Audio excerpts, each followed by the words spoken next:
സ്കൂളിൻ്റെ head mister അമ്പിളികുമാരി teacher, ഉദ്ഘാടന പ്രസംഗം ഇവിടെ നിർവഹിച്ച കരുനാഗപ്പള്ളി താലൂക്ക് ലൈബ്രറി കൗൺസിലിൻ്റെ സെക്രട്ടറി ശ്രീ വിജയകുമാർ, ഈ വേദിയിലും സദസ്സിലുമായി സന്നിഹിതരായിട്ടുള്ള പ്രിയപ്പെട്ട ടീച്ചർമാരെ, PTA പ്രസിഡന്റ്, വൈസ് പ്രസിഡന്റ്, അതോടൊപ്പം തന്നെ ഈ സ്ഥാപനത്തിലെ പഴയ ഹെഡ് മിസ്റ്റേഴ്സ് കൂടിയായ നെസ്ലി ടീച്ചർ, പ്രിയപ്പെട്ട രക്ഷിതാക്കളെ, എനിക്കേറെ പ്രിയപ്പെട്ട പിഞ്ചു മക്കളെ, DVLPSൻ്റെ ഏറ്റവും സന്തോഷകരമായ ഒരു ദിവസമാണ് ഇന്ന് എന്നെനിക്കറിയാം. രാവിലെ മുതൽ ഈ സ്കൂളിൻ്റെ ഈ തിരുമുറ്റത്ത് വിദ്യാർത്ഥികൾ അവതരിപ്പിച്ച നിരവധി കലാപരിപാടികൾ, അതിൻ്റെ അവസാനത്തെ 2 പരിപാടി എനിക്കും കാണാൻ പറ്റി. ആ കലാപരിപാടികൾ കൊണ്ട് ഈ അന്തരീക്ഷം തന്നെ നല്ല മുഖരിതമാണ് എന്ന് ഞാൻ വിശ്വസിക്കുകയാണ്. എൻ്റെ മുന്നിലിരിക്കുന്ന ഈ അമ്മമാരും കുഞ്ഞുങ്ങളുമൊക്കെ ഇനിയും കലാപരിപാടികൾ അവതരിപ്പിക്കാൻ വേണ്ടി കാത്തിരിക്കുകയാണ്. അവരുടെ കലാപരിപാടികൾ കണ്ട് സന്തോഷിക്കാൻ വേണ്ടിയാണ് അമ്മമാർ ഇവിടെ ഇരിക്കുന്നതെന്നും എനിക്കറിയാം.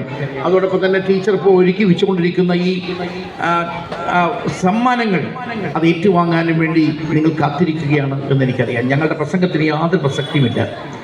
മാത്രമല്ല, ഉദ്ഘാടകൻ ഇവിടെ വിശദമായി ഈ കാര്യങ്ങൾ പറയുകയും ചെയ്തു. അതുകൊണ്ട് ഞാൻ വലിയൊരു പ്രസംഗത്തിലേക്കൊന്നും പോകുന്നില്ല. ഈ സായാഹ്നം സന്തോഷത്തിൻ്റെതാകണം. ദേവീവിലാസം ഗവൺമെൻറ് LPS എന്ന ഈ സ്ഥാപനത്തിന് DV, ദേശത്തിൻ്റെ വിക്ടറി എന്ന ഒരു പേരാണ് ഞാൻ കൊടുക്കുന്നത്. ഈ പ്രദേശത്തിൻ്റെ ഒരു വിജയമാണ്, ഈ ദേശത്തിൻ്റെ വിക്ടറി ആയിട്ടാണ് ഈ DVയെ ഞാൻ സങ്കല്പിക്കുന്നത്. കാരണം ഈ DVLPS നിരവധി പ്രാവശ്യം ഞാൻ വന്നിട്ടുണ്ട്. എൻ്റെ കുട്ടികൾ ടീച്ചർ ട്രെയിനീസ് ഈ സ്ഥാപനത്തിൽ വന്ന് ടീച്ചിങ് പ്രാക്ടീസിന് വരുമ്പോൾ ഞാൻ അവരെ വന്ന് കാണാനും അവർക്ക് നിർദ്ദേശങ്ങൾ കൊടുക്കാനും ഒക്കെ വരുമ്പോൾ നമ്മുടെ നെസ്ലി ടീച്ചർ എച്ചമായിരിക്കുന്ന സന്ദർഭവും ഞാൻ ഓർക്കുകയാണ്. ഇവിടെ ഇരിക്കുന്ന അമ്മമാരെ കയ്യിലിരിക്കുന്ന കുഞ്ഞുങ്ങൾ ഉണ്ട്, അവരുടെ കയ്യിലൊക്കെ ബലൂണും ഒക്കെ ഇരിപ്പുണ്ട്. പക്ഷേ ഞാൻ കാണുന്നത് തൊട്ടപ്പുറത്ത് ദഫ് മുട്ടിന് വേണ്ടി തയ്യാറെടുക്കുന്ന കുട്ടികൾ ഇടയ്ക്കിടയ്ക്ക് ദഫ് കൊട്ടുന്നത് കാണാം. കാര്യം അവരുടെ മനസ്സിൽ കലയുണ്ട് എന്നാണ്. അതുപോലെ കലയുള്ള ഒരു ടീച്ചർ, അവരാണ് തീർച്ചയായിട്ടും ഒരു സ്ഥാപനത്തിൻ്റെ വിളക്ക്. അവരിൽ കലയുണ്ടെങ്കിൽ മാത്രമേ അത് മറ്റുള്ളവരിലേക്ക് കൊണ്ടുപോകുവാനാവൂ എന്നത് നാം തിരിച്ചറിയേണ്ടിയിരിക്കുന്നു. നമ്മെ സംബന്ധിച്ചിടത്തോളം നേരത്തെ സാറോട് സൂചിപ്പിച്ചതുപോലെ നാളത്തെ വലിയ പൗരന്മാരാണിവർ. അവർക്ക് നന്മ പറഞ്ഞു കൊടുക്കുവാൻ വേണ്ടിയാണ് ഇവിടെ നമ്മൾ കാത്തിരിക്കുന്നത്. ഇവിടെ ആദ്യം പാടിയ ആ പ്രാർത്ഥനാഗാനം ഞാൻ കേട്ടു. നന്മരൂപിയായ ദൈവമേ നിനക്ക് വന്ദനം. നന്മ മാത്രമുള്ള നന്മ എവിടെ കാണുന്നു അവിടെ ദൈവമുള്ളത്. എവിടെയാണ് സ്നേഹം കാണുന്നത് അവിടെയാണ് ദൈവമുള്ളത്. അപ്പം നന്മയും സ്നേഹവും എല്ലാം തന്നെ ഒരു സ്കൂളിൽ അവിടുത്തെ വിദ്യാർത്ഥികളിൽ അങ്കുരിക്കാൻ ഇടയാക്കുന്നത് അവിടുത്തെ ടീച്ചർമാരാണ്.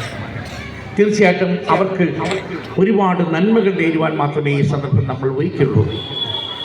ഞാൻ ഒരു കൊച്ചു കഥ പറയാം. എന്താ, പ്രസംഗം കേൾക്കുന്ന ഇഷ്ടമില്ലാത്തതുകൊണ്ട് പറയാം. ഒരു കഥ പറയട്ടെ. കഥ കേൾക്കാൻ ഇഷ്ടമാണോ?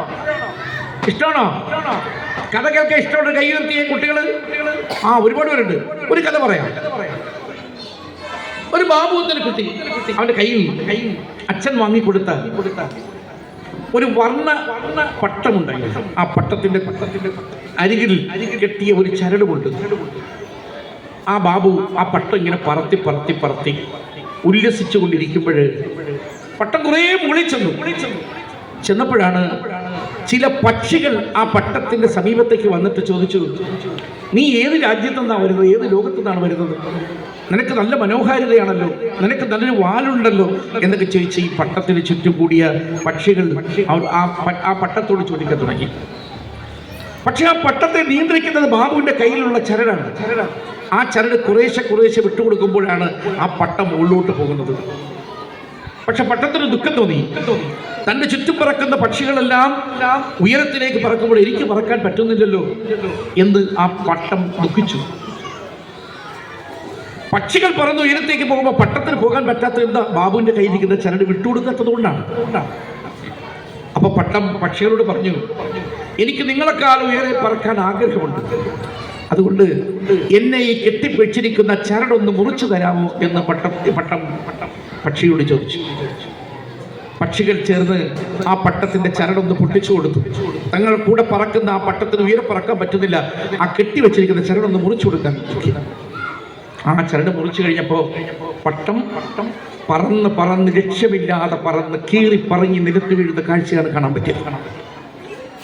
നിങ്ങൾ ഓരോരുത്തരും പട്ടമാണ്. ആ പട്ടത്തെ കെട്ടിയിരിക്കുന്ന ചരട് നിങ്ങളുടെ അമ്മയുടെയും അച്ഛന്റെയും ടീച്ചറുടെയും കയ്യിലാണ്.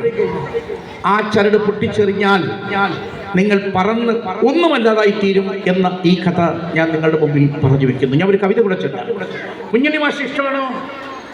ആണോ? കുഞ്ഞുണ്ണി മാഷ് ഒരിക്കൽ എങ്ങനെ പറഞ്ഞു?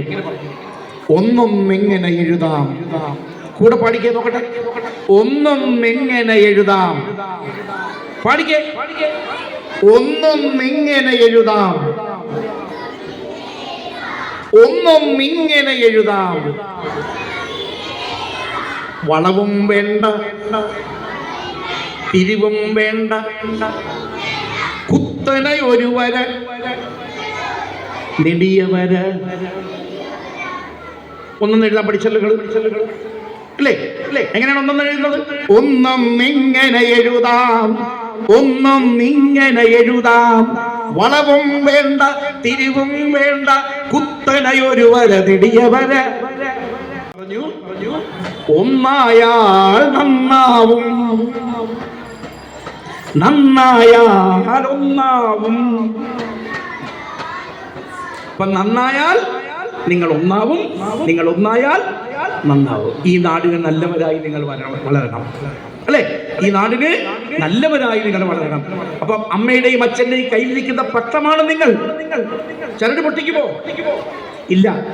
അച്ഛനും അമ്മയും ടീച്ചറും ഒക്കെ പറയുന്നത് കേട്ട് നിങ്ങൾ പറന്നുയർന്നാൽ നിങ്ങൾ ഈ നാടിലെ നല്ലവരായി തീരും എന്ന ഒരു കാര്യം കൂടി ഞാൻ പറഞ്ഞു വെക്കുകയാണ്. എല്ലാ കുട്ടികളും എഴുന്നേറ്റ് നിന്നേ. ഞാൻ ഈ പറയുന്ന കവിത ഏറ്റവും ഇപ്പൊ എഴുതിയ കവിതയാണ്. ആദ്യം ചുട്ടത് മണ്ണപ്പം, ആദ്യം ചുട്ടത് മണ്ണപ്പം, പിന്നെ ചുട്ടത് പാലപ്പം, പിന്നെ ചുട്ടത് പാലപ്പം, എണ്ണിച്ചുട്ടത് ഇലയപ്പം, എണ്ണിച്ചുട്ടത് ഇലയപ്പം, ചൂടായി ചുട്ടത് ചുക്കപ്പം. ഇല്ലേ? എന്നിട്ടൊരു കാര്യം കൂടെ പറയാണ്. മണ്ണപ്പത്തെ മാറ്റിയിരുത്താം, എല്ലാം അരിയപ്പം. അപ്പൊ മണ്ണപ്പം അല്ലാത്തതെല്ലാം നമ്മുടെ മുമ്പിൽ എന്താണ്? അരിയപ്പമാണ്. പല പല രൂപത്തിലാവുന്നതേ ഉള്ളൂ അല്ലേ? അതുപോലെ നിങ്ങൾ പല രൂപത്തിലേക്ക് വളർന്നു വലുതായി ഈ DVLPSലെ പൊന്നോമനകളായി വളർന്ന് ഈ നാടിന് നല്ലവരായി തീരാൻ ദൈവം അനുഗ്രഹിക്കട്ടെ എന്ന് മാത്രം പ്രാർത്ഥിച്ചുകൊണ്ട് ഞാൻ എൻ്റെ വാക്കുകൾ നിർത്തുന്നു. നന്ദി, നമസ്കാരം, ജയ് ഹിന്ദ്.